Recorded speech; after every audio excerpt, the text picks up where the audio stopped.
For today's video, ipapakita ko sa inyo kung ano yung kaganapan ko ngayong araw na ito. Ngayon araw ng Sabado, ako ay papasok sa trabaho kasi tinawagan ako ng partner ko na meron daw kayo ng biyahe. Kaya nagmamadali akong pumunta ng Caloocan.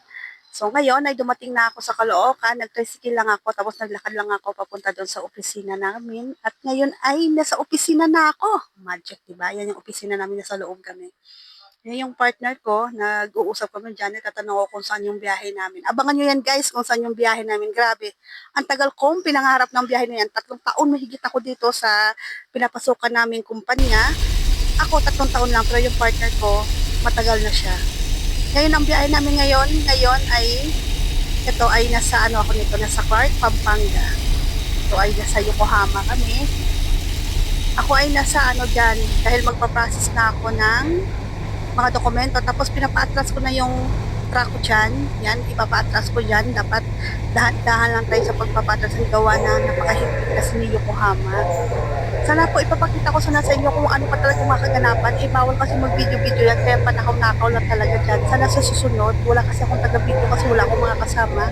Kasi yung mga kasama ko dyan ay puro mga kalalakihan, hindi naman marunong mag-video, kaya next time na lang pag makano. Kasi itong biyahe na to, permanente naman namin itong biyahe.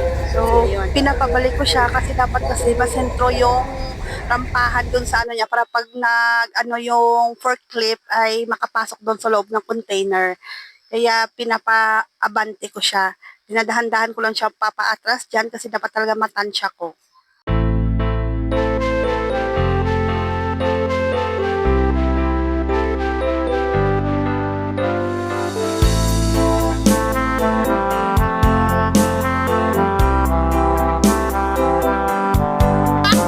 So, ayun nga na nga, kinaumagahan ay naipagpasyahan ko na ako ay magluluto, kaya pupunta kaming palengke, kasama ko yung partner ko dyan. Naisipan ko magluto ngayong araw na ito, gawa na parang wala ka na yata kaming biyahe ngayon, tsaka umaga pa yan, kaya magluluto na lang ako kasi naman bumili kami. Pag may pagkakataon talagang nagsadyang nagluluto po talaga ako, kasi laki tipid po yun eh.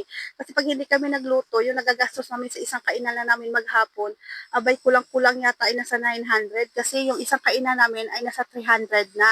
Kaya yung 300 na yon, pag nagluto ako, kasama na yung kanin at saka yung ulam, buong maghapon na namin yun. Ngayon, naisipan ko ay mag-adobo ako ng manok para naman maghapon siya, hindi siya mapapanis. Yung palengke lang dito, walking distance lang naman, kaya naglakad lang kami dyan, papuntang palengke. Kaya mag-aadobo tayo for today's video sa araw na ito. Ayan yung palengke nila dito. Mas maganda lang talaga kasi dito sa lugar na ito, dito sa Caloocan. Mura yung mga isda dito kasi doon sa lugar namin sa Muntinlupa. Mahal-mahal doon.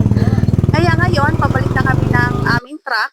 Ay maglalakad lang ulit kami. Ngayon ay nag-set up na ako para sa adobo. Yan, naglagay lang ako dyan ng bawang, sibuyas, luya.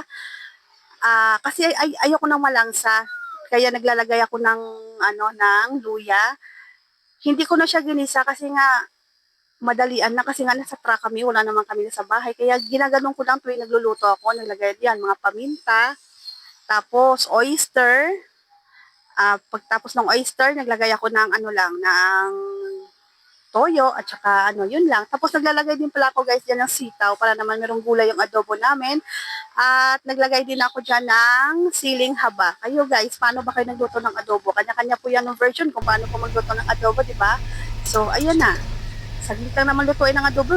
Ilagay-lagay mo lang dyan. Katapos yan, luto na.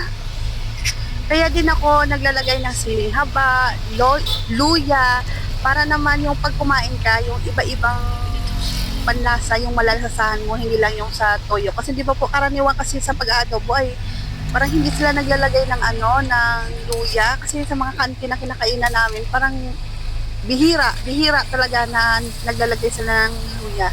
Gawa kasi sa amin kasi doon sa probinsya namin, mahilig na talaga kami sa luya guys. Kahit nga yung nilaga namin, nilalagyan namin ng luya. So ngayon ay luto na guys. So, ano pang hinihintay? Hindi kakain na kasi luto na yung ulam. Kain tayo. Luto na yung adobo ko. Kain.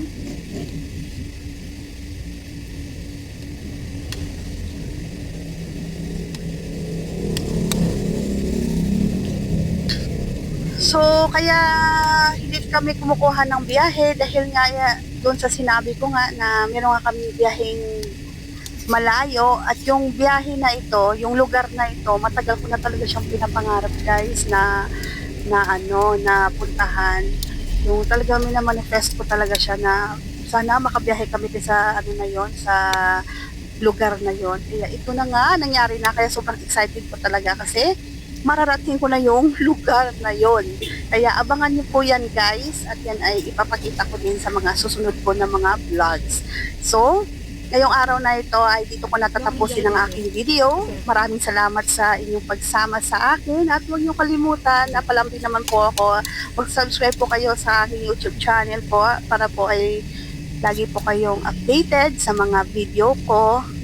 Maraming salamat po sa inyong panonood. Sa 21 subscriber ko, masaya na po ako. Diba? Unti-unti po na kahit po pakunti-kunti pero at least nadadagdagan po yung bahay ko ng subscriber. Salamat, mag-ingat po kayong lahat at God bless you all po.